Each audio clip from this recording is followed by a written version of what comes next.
শেষ পর্যন্ত তাদের অনেক দাবি থাকলেও নির্বাচনের জন্য সবাই প্রতিশ্রুতিবদ্ধ।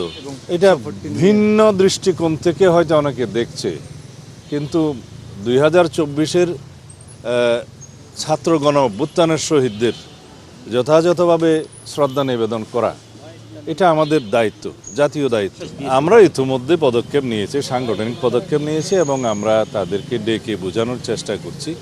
এরকম একটা বৃহৎ রাজনৈতিক দলে অনেক প্রার্থী থাকে, যাদের প্রত্যাশা থাকে, তারা হয়তো তাদের প্রত্যাশা অনুযায়ী তারা পায় নাই, হয়তো তারা নমিনেশন চেয়েছিল, কিন্তু বৃহত্তর স্বার্থে, আমাদের আসন সমঝোতার স্বার্থে এবং পার্লামেন্টে আমরা মাল্টি পার্টি রিপ্রেজেন্টেশনের জন্য যেটা বলি আর কি, বহু পার্টির যে একটা প্রতিনিধিত্ব থাকবে সেটার স্বার্থে আমরা অনেককেই, আমাদের অনেক যোগ্য প্রার্থীকে আমরা বলতে গেলে বঞ্চিত করেছি।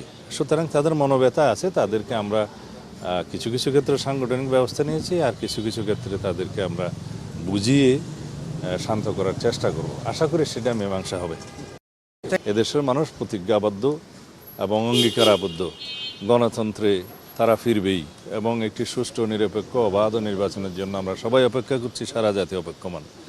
ইনশাআল্লাহ সবার ঐক্যবদ্ধ প্রচেষ্টায় এবং সকল রাজনৈতিক দলগুলোর আন্তরিকতায় আমরা সেই নির্বাচনী বৈতরণী খুব সহজভাবে পার করতে পারবো। আন্তরিকতা কতটা দেখছেন? শেষ পর্যন্ত তাদের অনেক দাবি থাকলেও নির্বাচনের জন্য সবাই প্রতিশ্রুতিবদ্ধ এবং তারা গণভোটের বিষয়ে, নির্বাচনের বিষয়ে, বিভিন্ন সময় বিভিন্ন দাবি বা যুক্তি উত্থাপন করেছিল, অভিযোগ উত্থাপন করেছিল এবং আমার মনে হয় তারা শেষ পর্যন্ত বুঝতে পেরেছে। এখন তাদের যদি কোনো অভিযোগ থাকে নির্বাচনের লেভেল প্লেয়িং ফিল্ড এবং ইত্যাদি সম্পর্কে, সেগুলো নির্বাচন কমিশনে তারা জানাবে। নির্বাচন কমিশন এবং সরকার মিলে সেটা যথাযথভাবে অ্যাড্রেস করবে, সেটা আমরা আশা করি। আমি মনে করি এখন সকল রাজনৈতিক দল এক জায়গায় উপনীত হয়েছে, তারা একটি সুষ্ঠু, নিরপেক্ষ নির্বাচনের জন্য সবাই আন্তরিক। এটা ভিন্ন দৃষ্টিকোণ থেকে হয়তো অনেকে দেখছে, কিন্তু 2024-এর ছাত্র গণ অভ্যুত্থানের শহীদদের যথাযথভাবে শ্রদ্ধা নিবেদন করা এটা আমাদের দায়িত্ব, জাতীয় দায়িত্ব। আমাদের নেতা, বিএনপির ভারপ্রাপ্ত চেয়ারম্যান অনেক আগেই সেটা করতে চেয়েছিলেন, কিন্তু বিভিন্ন কারণে আমাদের এখনও সেই যাত্রাটা সম্ভব হয়ে ওঠেনি। এই শহীদদের প্রতি বিনম্র শ্রদ্ধা নিবেদন করা এবং তাদের কবরে জিয়ারত করা এটা জাতির প্রত্যাশা। গণ অভ্যুত্থানের শহীদদের আমরা ধারণ করি এবং আমাদের সেই চেতনাকে ঊর্ধ্বে তুলে ধরতে হবে।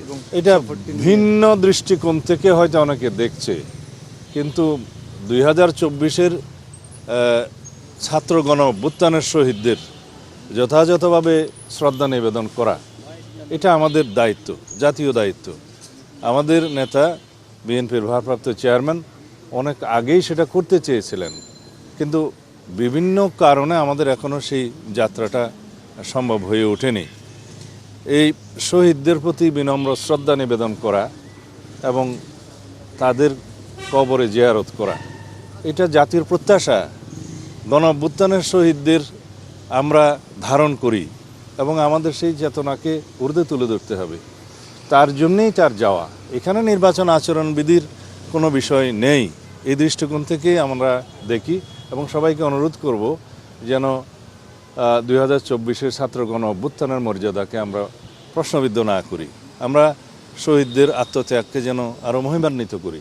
জাতীয় পর্যায়ের আমাদের দেশের সবচাইতে মেজর পলিটিক্যাল পার্টি হিসেবে, তার চূড়ান্ত শীর্ষ নেতৃত্ব হিসেবে জনাব তারেক রহমান যদি শহীদদের, গণ অভ্যুত্থানের শহীদদের কবর জিয়ারত করেন এবং সেখানে পুষ্পমাল্য অর্পণ করেন, শ্রদ্ধা নিবেদন করেন, সেটা এই অভ্যুত্থানকে ধারণ করা হবে, জাতির প্রত্যাশাকে ধারণ করা হবে এবং এটাই জনপ্রত্যাশা, জাতির প্রত্যাশা। এই দৃষ্টিকোণ থেকে যেন আমরা দেখি।